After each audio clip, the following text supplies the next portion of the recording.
Good morning, everyone. Last week we have started our third lesson of history, that is in the earliest cities. जो प्रारंभिक शहर, अभी उनमें से जब हमने एक एग्जाम्पल पढ़ा था किस प्रकार कुछ बच्चे घर के बाहर गली में खेल रहे थे. There was a old building, एक पुरानी सी इमारत थी, टोटली स्क्रैम्बल्ड, पूरी तरह से जो कि टूटी फूटी हुई थी, जर्जर अवस्था में थी.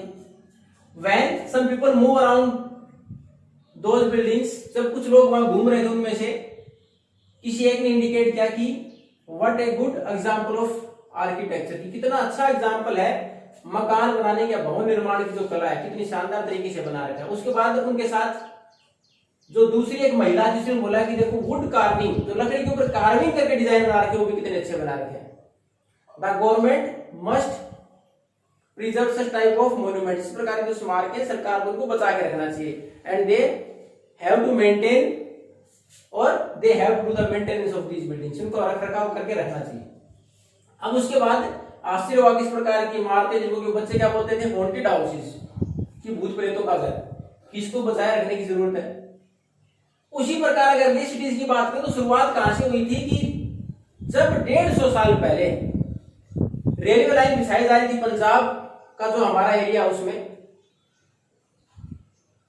जिस प्रकार रेलवे लाइन बिछाने के लिए जिसको प्लेन करते समय, उस एरिया को समतल करते समय उन्होंने थोड़ी सी जमीन की खुदाई की तो नीचे हार्ड ब्रिक्स वर फाउंड, कुछ ईंटें पाई गई. जब उन्होंने उन ईंटों को निकाला वहां से तो बहुत अच्छी कंडीशन में मिली, लेकिन उन्होंने इतना ध्यान नहीं दिया कि उन्होंने जितनी ईंटों की जरूरत थी निकाली, उसको स्ट्रक्चर में काम ले लिया, जो भी कुछ निर्माण करता था, कंस्ट्रक्शन कर रहा उसमें इस्तेमाल कर लिया गया. लेकिन उसके बाद जो वो घटना जिसके लगभग 60-70 साल बाद, यानी आज से लगभग 80, उस टाइम के अगर 80 से साल के करीब, उसके बाद वापिस देर काफी रूप में जब वापिस उस जगह पर खुदाई की गई तब उसमें देखा गया कि स्ट्रक्चर है वो पूरे शहर का कितना शानदार स्ट्रक्चर, कितने अच्छे से तो सारी स्ट्रीट वगैरह मेंटेन कर रखी है, ड्रेनेज की व्यवस्था कितनी अच्छी है, घर जो बना रखे थे उनको अलग अलग कि किस प्रकार की शेप में कितने अच्छे घर बना रखे थे. तो उसमें जब उसमें खुदाई की तो बहुत सारे ऐसे रिमेन्स मिले. अब उसमें उस जगह का नाम क्या था, हड़प्पा, पाकिस्तान में अब है वो जगह. अब what was the special about these cities, इन शहरों के बारे में स्पेशल क्या था, क्या महत्वपूर्ण विशेषताएं थी इन शहरों की. तो उसके बाद जब इन जगह की खुदाई की गई आफ्टर द एक्सकेवेशन, उस खुदाई के बाद जो कुछ रिमेन्स मिले और उसके द्वारा जो एक्सप्लेन किया गया वो इसमें मेंशन कर रखा है आपकी बुक में. अब उसमें देखो शहर को लगभग 2 या 2 से ज्यादा हिस्सों में बांटा हुआ था. जो शहर उस वक्त रहे उनको 2 से ज्यादा हिस्सों में बांटा हुआ था, ज्यादातर 2 हिस्सों में बांटा हुआ था.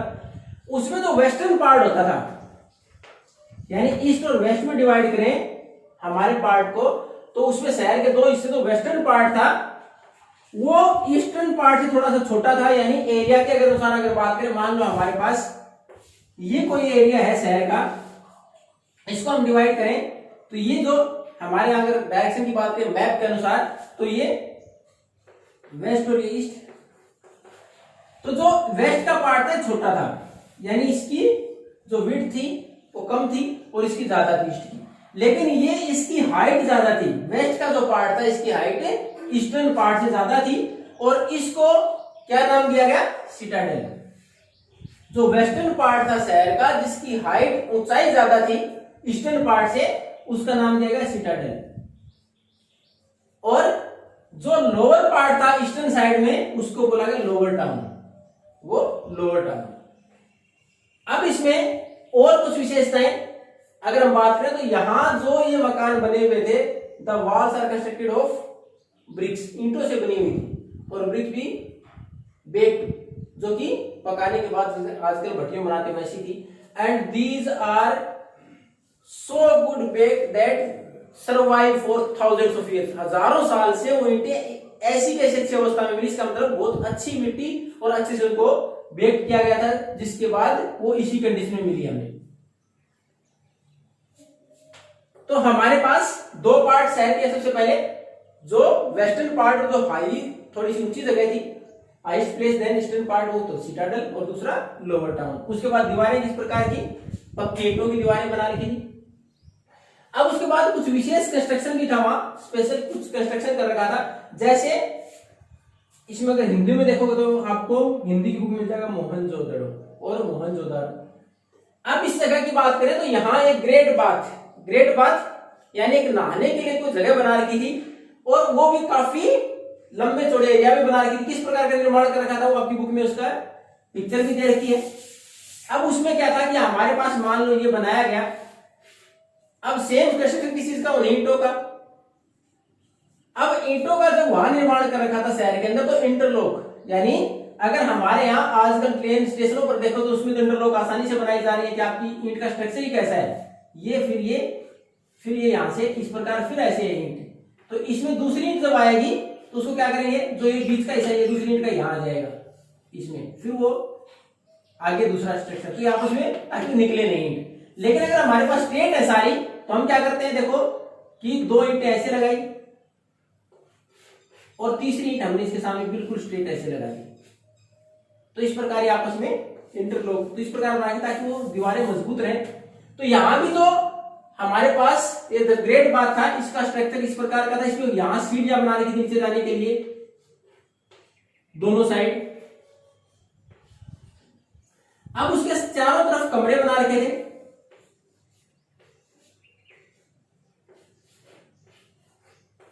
और इसमें ये था कि ये कहीं ना कहीं नहाने के लिए इसमें टैंक था, इसमें पानी सप्लाई करने के लिए वेल्स बराबर हुआ था, उससे पानी सप्लाई होता था। स्पेशल ओकेजन पर ये जब उन्होंने खुदाई की उसके बाद ये अंदाजा लगाया कि शायद किसी स्पेशल ओकेजन पर द स्पेशल पीपल और द वीआईपी जो उस टाइम पर रहे होंगे, जो महत्वपूर्ण राज परिवार से रहे हों या फिर जो नोबल फैमिली से रहे हों, वो शायद वहां स्नान करते थे। और उसके बाद after the use the water is drained out, उसके बाद उस पानी को निकाल दिया, साफ कर दिया जाता था। तो इस प्रकार का एक बड़ी काफी लंबी चौड़ी जगह में एक नहाने की जगह बना रखी थी, उसके रूम भी बना रखे थे आसपास, उसके साथ साथ उसमें अंदर जाने के लिए सीढ़ियां बना रखी थी, और पानी सप्लाई के लिए वहां वेल्स कुएं बना रखे थे। और जैसे ही उस पानी का इस्तेमाल होता है उसके बाद उसको ड्रेन आउट खाली कर दिया जाता है। तो ग्रेट बाथ ये निर्माण कर रखा था। इसकी भी इस प्रकार की ब्रिक्स के साथ साथ प्लास्टरिंग कर रखी थी कि उससे पानी की स्पेस नहीं होती थी, यानी पानी बाहर नहीं जा सकता था, दीवारों में नहीं जा सकता था। अब हमारे पास नेक्स्ट हमारे पास कुछ साइट्स हैं, जैसे कालीबंगा और लोथल। कालीबंगा का राजस्थान हनुमानगढ़ डिस्ट्रिक्ट, लोथल गुजरात। तो ये हमारे पास फायर अल्टार्स की, यहां जैसे हमारे पास हवन यज्ञ करते हैं तो आप देखते हो इतनी सी जगह में, उसके बाद ये इस प्रकार चौकोर बना दिया, उसके बाद यहाँ आग जलाई जाती है, उसके चारों तरफ लोग बैठ जाते हैं। इस प्रकार की जगह पाएगी, किसको दर्शाती थी, सेक्रीफाइस, यानी कोई हवन यज्ञ कराना, कोई बलिदान, जिस प्रकार का, उसके लिए इसके स्ट्रक्चर मिले। अब उसके साथ साथ जो लोथल जगह है और जो हड़प्पन की जगह थी, उनके अंदर तो कुछ स्टोर हाउसेज मिलते थे, यानी ग्रेन्स वगैरह स्टोर करने के लिए स्टोर हाउसेज बना रखे थे। ये तो था हमारे पास कि हमारे इन शहरों में विशेष क्या था, कि किस प्रकार हमारे इन शहरों को दो से ज्यादा हिस्सों में बांट रखा, स्पेशली दो हिस्सों में बांट रखा था। जो वेस्ट का पार्ट था, हालांकि उसकी विड्थ और लेंथ कम थी लेकिन हाइट ज्यादा थी। ईस्टर्न पार्ट था, उसकी विड्थ लेंथ ज्यादा थी लेकिन एरिया ज्यादा था, लेकिन वो थोड़ा लोअर पार्ट था, हाइट कम थी। वेस्टर्न पार्ट को सिटाडल बोला गया और ईस्टर्न पार्ट को लोअर टाउन बोला गया। उसके बाद उसमें एक विशेष कंस्ट्रक्शन की अगर बात करें, तो विशेष कंस्ट्रक्शन की बात करें तो उसमें ग्रेट बाथ यानी नहाने के लिए, और भी उन लोगों के नहाने के लिए, शायद वो नोबल फैमिली से बिलोंग करते हैं, अलग से जगह बना रखी थी। अब उसके बाद हमारे पास कुछ एक ऐसी जगह भी है जहां की ये संकेत भी मिलते हैं कि हवन यज्ञ वगैरह भी कराए जाते थे, जैसे कालीबंगा और लोथल की साइट है, उनमें कुछ रिमेन्स इस प्रकार के मिले। इस प्रकार के कुछ रिमेन्स और मिले जहां ये लगता था कि स्टोर हाउसेज बनाए हुए थे। अब हमारे पास इसमें नेक्स्ट टॉपिक है हाउसेज, ड्रेन्स एंड स्ट्रीट्स। घर किस प्रकार के थे, ड्रेनिंग की व्यवस्था कैसी थी और गलियां कैसी थी। अब हाउसेज की बात करें तो हाउसेज पहले तो हमने पढ़ाई किससे बने हुए थे, ब्रिक्स, बेक्ड ब्रिक्स से। उसके बाद दे आर 1 और 2 स्टोरी, यानी 1 या 2 मंजिला मकान होते थे, ज्यादा उससे बड़े मकान नहीं होते थे। अब जो मकान बना रखे थे उसमें क्या था, आज पुराने गांव में जाओगे तो आज भी मिल जाएंगे, बीच में आंगन होता था, यानी बीच में खाली जगह और चारों तरफ कमरे बना रखे थे, बीच में कोर्टयार्ड, एक आंगन होता है, इस प्रकार के मकान थे। अब ड्रेनेज की व्यवस्था आप किसकी पिक्चर दे रखी है? ड्रेनेज की व्यवस्था आज से हजारों साल पहले जब ये शहर था तब भी बहुत अच्छी व्यवस्था थी। स्टेट ड्रेनिंग के लिए व्यवस्था कर रखी थी, लाइन बना रखी थी, दे आर कवर्ड ऑल्सो, उनको ऊपर से कवर भी कर रखा था। अब जब उन ड्रेन्स को पानी निकासी की जो जगह थी वो नालियां बना रखी थी, उनको कवर भी कर रखा था, तो उनको साफ सफाई के लिए जैसे आजकल हमारी सीवर लाइन है तो बीच बीच में मेन होल छोड़ देते हैं, उसी प्रकार की जगह छोड़ रखी थी कि उनको समय समय पर साफ सफाई की जा सके। उसके साथ साथ घरों से जो छोटी ड्रेनेज की व्यवस्था, जिन्हें हमारे घरों की नालियों बड़े ड्रेनेज में जाके मिल जाती थी ताकि वहां से पानी को बाहर निकाला जा सके। उसके स्ट्रीट है, ये देखोगे आप कि आज हमारे यहाँ जितने सारे कंस्ट्रक्शन के बाद जगह नहीं रहती, वहां बिल्कुल स्ट्रेट कंस्ट्रक्शन है, यानी बिल्कुल स्ट्रेट लाइन में मकान, उनके बीच से हमारे नालियां और उसके साथ गलियां बना रखी है। तो एक अच्छा कंस्ट्रक्शन का नमूना हमारे पास इन शहरों के अंदर पाया गया कि वेल प्लान्ड, अच्छी प्लानिंग के साथ इन घरों को बनाया गया था, ड्रेनेज की व्यवस्था की गई थी, स्ट्रीट्स की व्यवस्था की गई थी। अब हमारे पास है लाइफ इन द सिटीज, शहरों में जीवन किस प्रकार का था।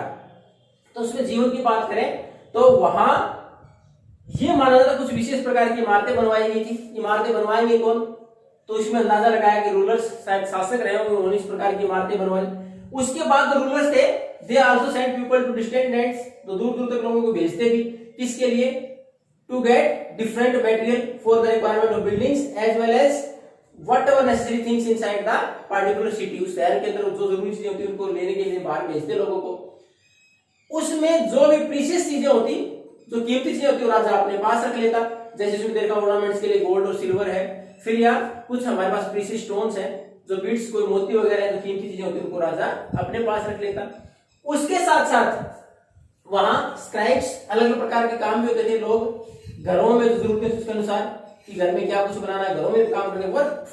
उसके साथ साथ हमारे पास जो उनके लिए अलग से वर्कशॉप भी होती थी, उसमें काम कर सकते थे। उसमें एक जगह टेराकोटा टॉयज, ये देखो खिलौने कौन से हैं कि आपने मिट्टी के किसी आकार दे दिया खिलौने को, उसके बाद उसको पका दें। अगर चिकनी मिट्टी है और उस मिट्टी को आप कोई भी खिलौने का आकार देके गाय, भैंस, बैल वगैरह, ऊंट वगैरह, हाथी वगैरह कुछ भी बनाए, उसके बाद उसको पका दे तो जल्दी टूटेगा नहीं, जैसे हमारी ईंट है। तो उस प्रकार के टेराकोटा टॉयज भी मेरे, इसका मतलब उस टाइम पर इस प्रकार के खिलौने जिससे कि बच्चे खेलते थे बनाए गए थे। तो ये तो था हमारे यहाँ उन शहरों में किस प्रकार क्या विशेषताएं थी, किस प्रकार का जीवन था, घर किस प्रकार के बना रखे थे। For the next topic we are going to move towards in the next class. Thank you and